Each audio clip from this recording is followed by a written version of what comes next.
Hello and welcome. My name is Alan, and we are back with more The Diary of Anne Frank. Yeah, she's got the fever for Peter Van Damme. Anyway, let's jump into it here. Tuesday, March the 7th, 1944.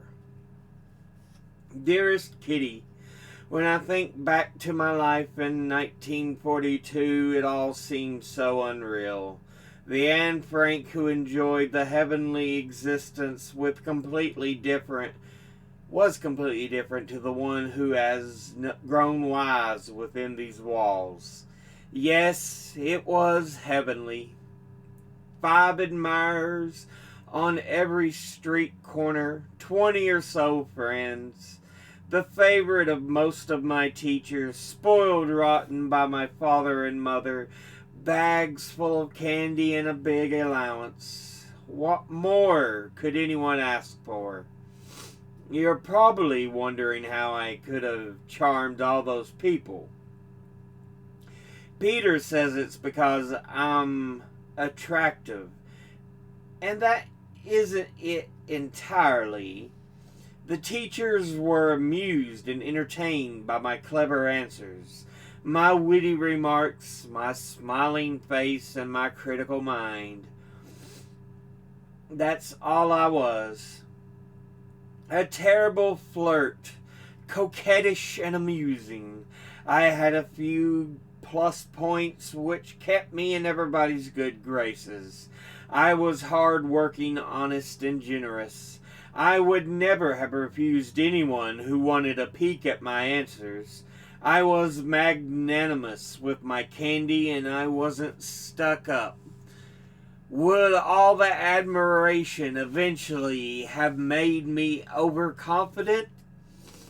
It's a good thing that at the height of my glory I was suddenly plunged into reality. It took me more than a year to get used to doing without admiration. How did they see me at school?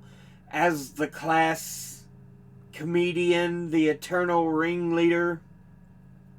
Never in a bad mood, never a crybaby.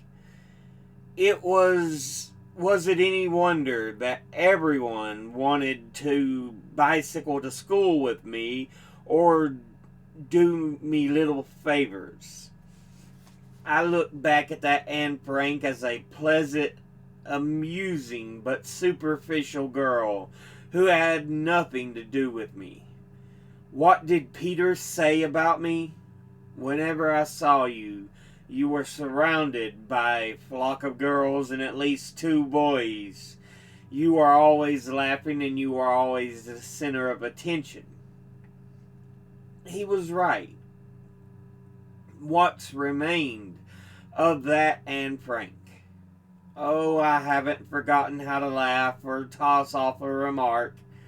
I'm just as good, if not better, at raking people over the coals, and I can still flirt and be amusing if I want to be. But here's the catch.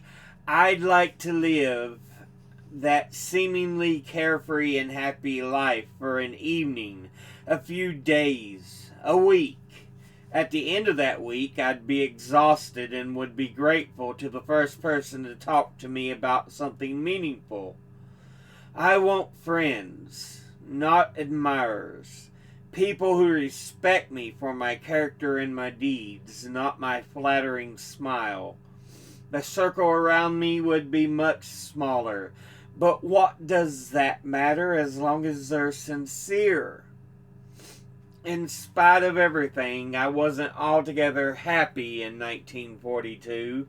I often felt I'd been deserted, but because I was on the go all day long, I didn't think about it. I enjoyed myself as much as I could, trying consciously or unconsciously to fill the void with jokes.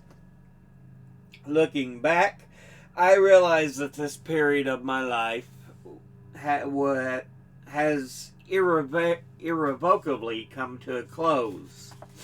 My happy go lucky, carefree school days are gone forever. I don't even miss them. I've outgrown them. I can no longer just kid around since my serious side is always there. I'll see life up to New Year's 1944 as if I were looking through a powerful magnifying glass. When I was at home, my life was filled with sunshine. Then, in the middle of 1942, everything changed overnight. The quarrels, the accusations, I couldn't take it all in. I was caught off guard, and the only way I knew to keep my bearings was to talk back. The first half of 1943 brought crying spells, loneliness, and gradual realization of my faults and shortcomings, which were numerous and seemed even more so. I filled the day with chatter, tried to draw Pym closer to me, and failed. This left me on my own to face the difficult task of improving myself so I wouldn't have to hear their reproaches because they made me so despondent. The second half of the year was slightly better. I became a teenager and was treated more like a grown up. I began to think about things and to write stories, finally coming to the conclusion that the others no longer had anything to do with me. They had no right to swing me back and forth like a pendulum on a clock. I wanted to change myself in my own way.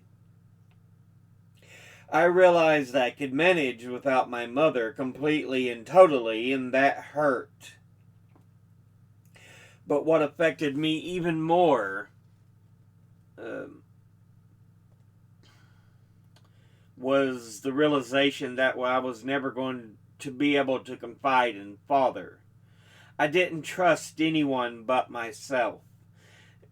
After New Year's, the second big change occurred.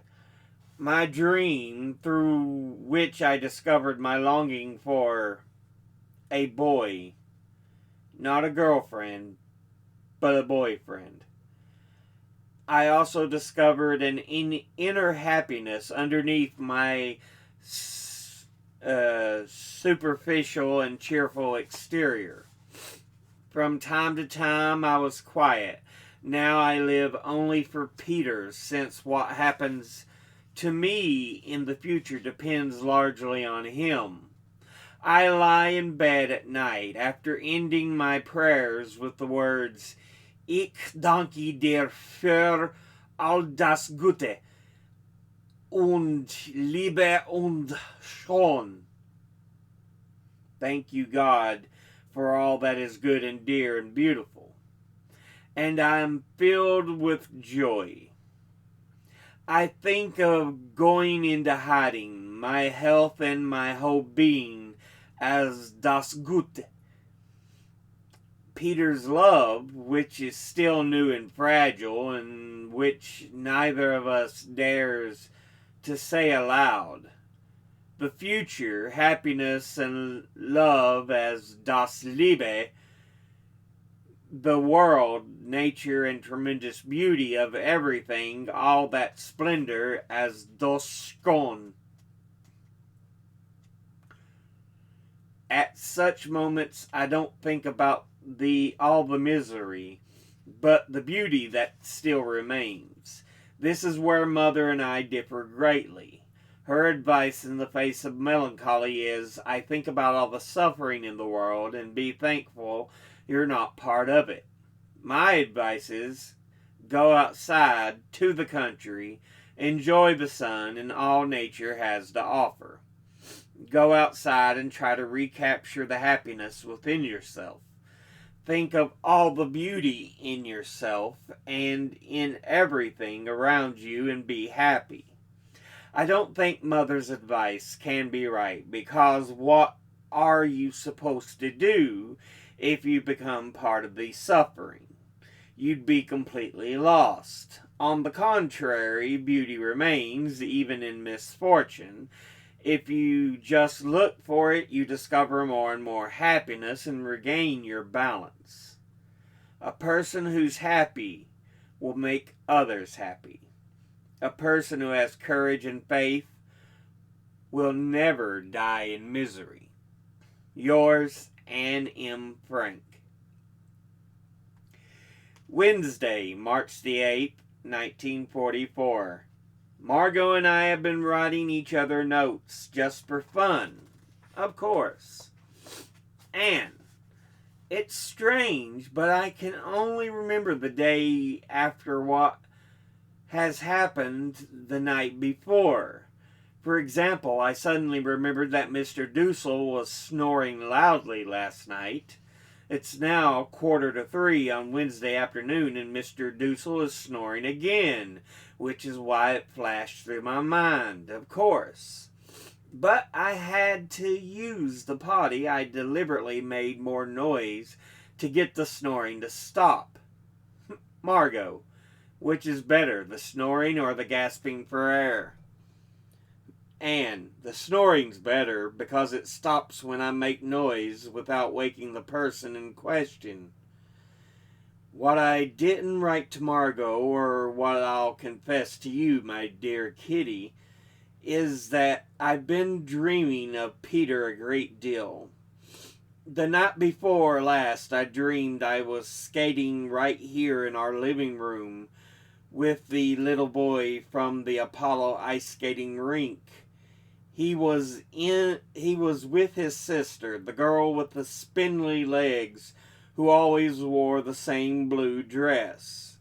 I introduced myself, overdoing it a bit, and I asked him his name. It was Peter. In my dream, I wondered how many Peters I actually knew. Then I dreamed we were standing in Peter's room, facing each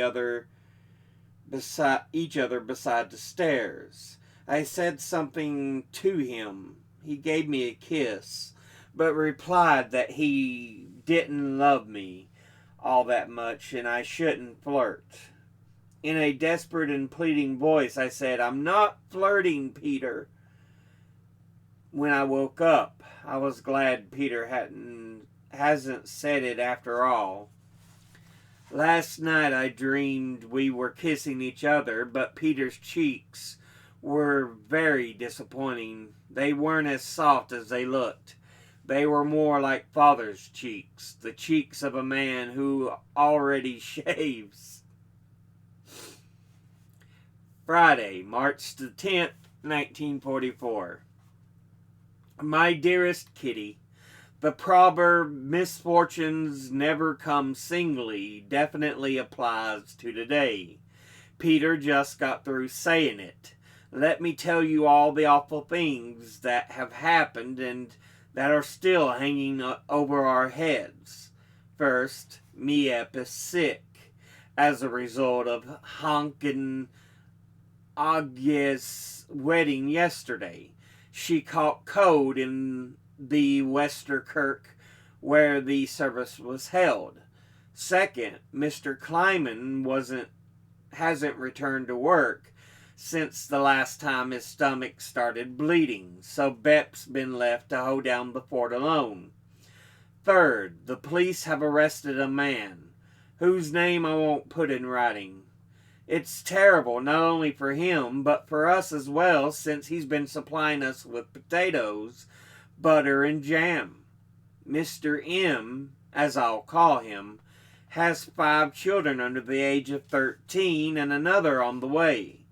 Last night we had another little scare. We were in the middle of dinner when suddenly someone knocked on the wall next door. For the rest of the evening we were nervous and gloomy. Lately, I haven't been at all in the mood to write down what's been going on here. I've been more wrapped up in myself. Don't get me wrong, I'm terribly upset about what happened to poor good-hearted Mr. M. but there's not much room for them in my diary. Tuesday, Wednesday, and Thursday, I was in Peter's room from 4:30 to 5:15. We worked on our French and chatted about one thing and another. I really look forward to that hour or so in the afternoon. But best of all is that I think Peter's just as pleased to see me. Yours, Ann M. Frank. Saturday, March the 11th, 1944. Dearest Kitty, I haven't been able to sit still lately. I wander upstairs and down and then back again. I like talking to Peter, but I'm always afraid of being a nuisance. He's told me a bit about the past and his parents and about himself, and it's not enough, and every 5 minutes I wonder why I find myself longing for more. He used to think I was a real pain in the neck, and the feeling was mutual. I've changed my mind, but how do I know he's changed his? I think he has, but that doesn't necessarily mean we have become the best of friends. Although, as far as I'm concerned, it would make our time here more bearable. But I won't let this drive me crazy. I'll spend enough time thinking about him and don't have to get you all worked up as well, simply because I'm so miserable. Sunday, March the 12th, 1944. Dearest Kitty, things are getting crazier here as the days go by. Peter hasn't looked at me since yesterday. He's been acting as if he's mad at me. I'm doing my best not to chase after him and talk to him as little as possible, but it's not easy. What's going on and what makes him keep me at arm's length 1 minute and rush back to my side the next? Perhaps I'm imagining that it's worse than it really is. Perhaps he's just moody like me, and tomorrow evening will be all right again. I have the hardest time trying to maintain a normal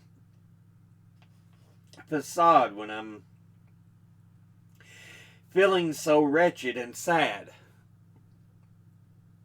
I have to talk, help around the house, sit with the others, and above all, act cheerful. Most of all, I miss the outdoors and having a place where I can be alone for as long as I want. I think I'm getting everything all mixed up, Kitty, but then I'm in a state of utter confusion. On the one hand, I'm half crazy with desire for him. Can hardly be in the same room without looking at him. And on the other hand, I wonder why he should matter to me so much and why I can't be calm again. Day and night, during every waking hour, I do nothing but ask myself, have you given him enough chance to be alone? Have you been spending too much time upstairs? Do you talk too much about serious subjects he's not yet ready to talk about? Maybe he doesn't even like you. Has it all been your imagination? But then, why has he told you so much about himself? Is he sorry he did? And a lot more. Yesterday afternoon I was so worn out by the sad news from the outside that I lay down on my divan for a nap. All I wanted was to sleep and not have to think. I slept until 4, and then I had to go next door. It wasn't easy answering all Mother's questions and inventing an excuse to explain my nap to Father. I pleaded a headache, which wasn't a lie, since I did have one on the inside. Ordinary people, ordinary girls, teenagers like myself would think I'm a little nuts and all myself with all my self-pity. But that's just it. I pour my heart out to you, and the rest of the time I'm as impudent, cheerful, and self-confident as possible to avoid questions and keep from getting on my own nerves. Margot is very kind and would like me to confide in her, but I can't tell her everything. She takes me too seriously, far too seriously, and spends a lot of time thinking about her loony sister, looking at me closely whenever I open my mouth and wondering, is she acting or does she really mean it? It's because we're always together. I don't want the person I confide in to be around me all the time. When will I untangle my jumbled thoughts? When will I find inner peace again? Yours, Anne. We'll end this episode there. But yeah. So, Anne still having trouble with her feelings about Peter, and she really feels that she has no one really to talk to, even though Margot's tried to offer her an ear, a shoulder to lean on. But Anne is hesitant to be so open with her sister, even though she says, I do confide in her a little. Some.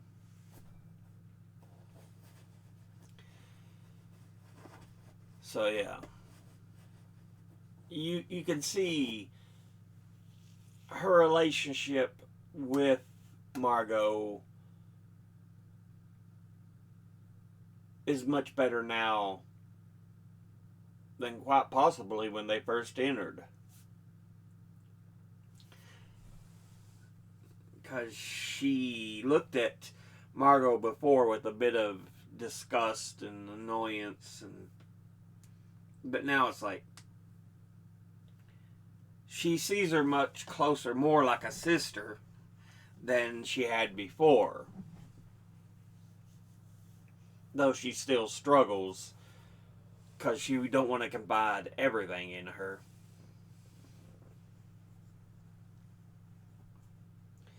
But, she's struggling going through this. Her feelings over Peter.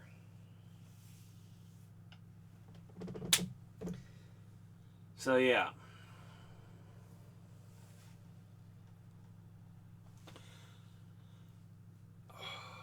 Trying to fix my back here. It was hurting a bit. Anyway.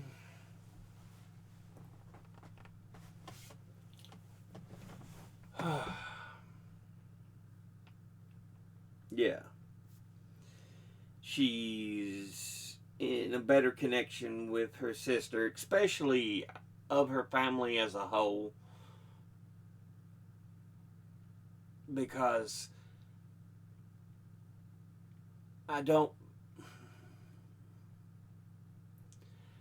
she almost sees the name mother as nonsense, since she doesn't really feel much for her mother. Her father, she still loves, but she knows she will never be as close to him as she wants to be. Margot, she's actually growing closer to, but still she keeps her kind of at a short arm's length away.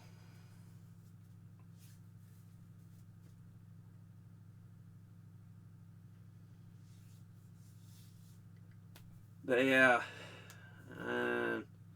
like I said, we're going through a number of entries where she's really discussing how her feelings for Peter is evolving and how it's kind of eating at her. When you're younger, you have those hormones racing through you. Yeah.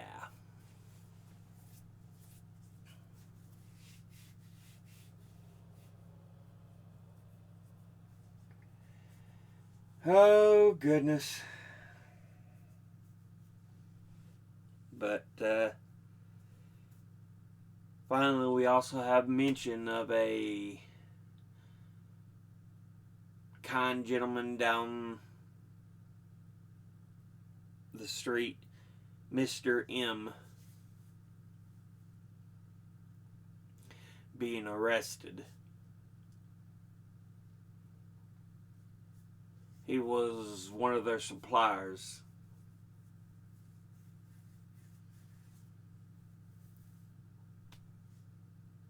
But he had children of his own and another on the way, and yeah.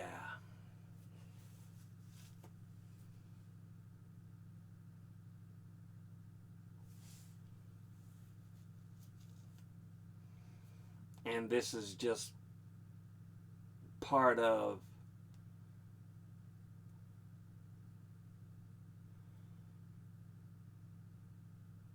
the situation that's going on during World War II. Because it's not just that they were after Jewish people and the Romani, they were after people who offered them shelter.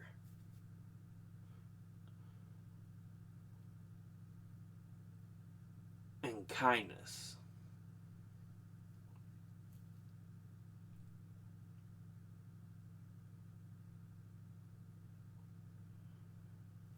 But yeah. But we'll end this episode there. As always, educate thyself. Think, read, study, learn. Someone tells you something you have trouble believing, ask them to cite their sources. Thank you all for watching. I'll see you all in the next one. Until then, later.